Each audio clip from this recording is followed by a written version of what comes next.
Welcome to Siwa.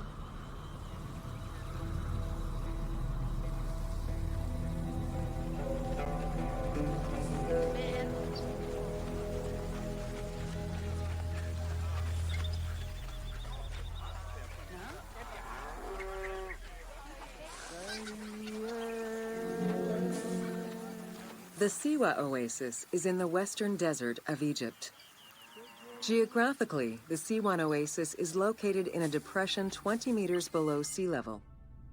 Its natural springs and warm climate aided in the bountiful production of date trees. Though clearly influenced to some degree by Egyptian and African culture, the area's isolation resulted in a unique society and language. While they worshipped the same deities, Siwan temple architecture differed from traditional Egyptian temples.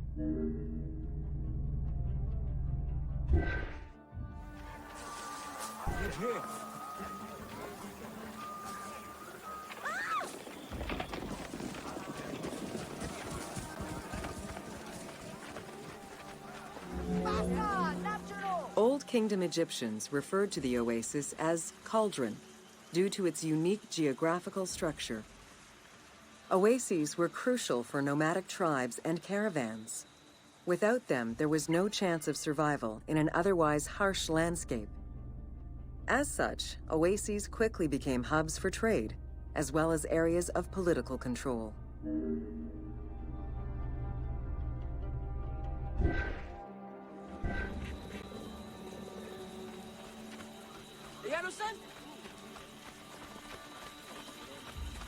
Yeah.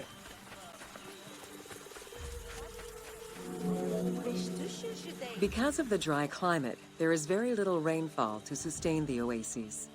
Instead, underground rivers flood the natural basins.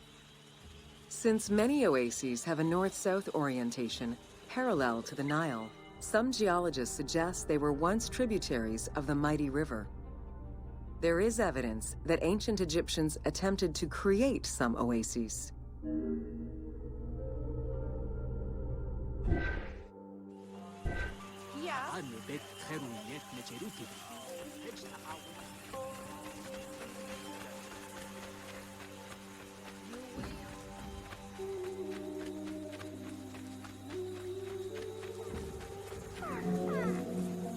The Libyan oases are the best known, as they are geographically and culturally linked to the Nile Valley and the Delta. These western oases have a distinct geology from the other regions of Egypt. The most famous and important oases are Karga, Dakhla, Farafra, Baharia, and Siwa.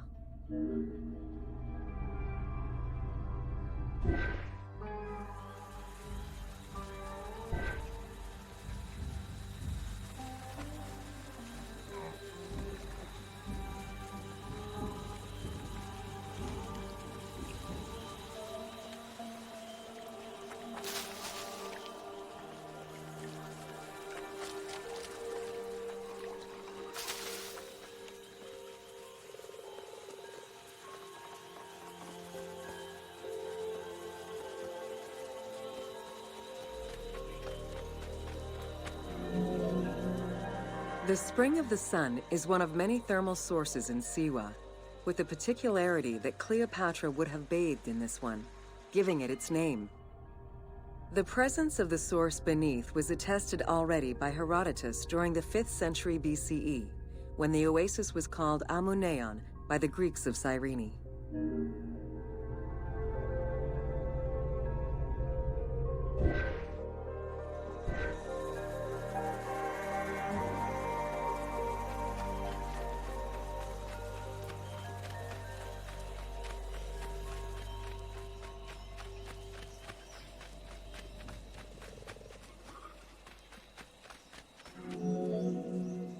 Oracles predicted the future, delivered omens that could be more or less obscure, and offered divine guidance. The Siwan oracle was considered one of the 3 greatest of the ancient world, alongside the oracles of Delphi and Dodoni. Because of the Greek colonies in Cyrenaica, the temple associated Zeus with the worship of Ammon.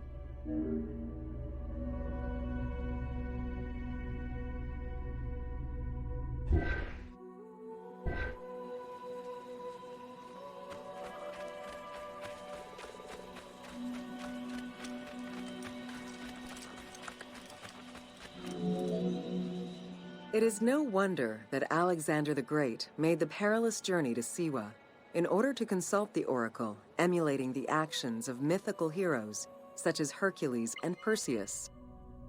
This action earned the approval of the oracle, who validated his claim as Pharaoh of Egypt.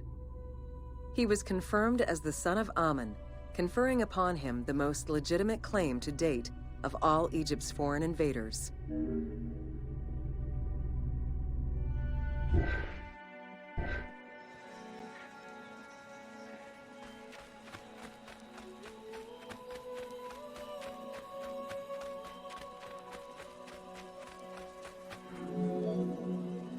The powerful and the rich would send gifts or travel great distances in order to ensure their good fortune by gaining the blessing of the Oracle of Siwa.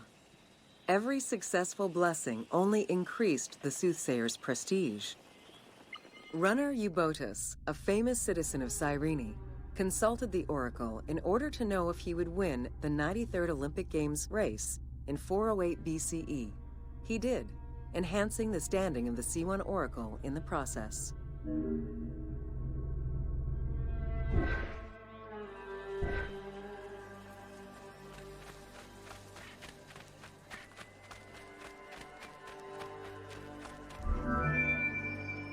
The Temple of the Oracle of Amun was built in the 6th century BCE by Pharaoh Amasis.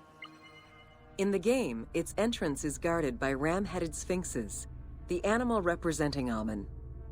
They were inspired by similar statuary located at the British Museum. Another option would have a Greek-influenced representation of Zeus Amun, a human-headed sphinx with horns. This representation of Zeus Amun was very popular in Siwa.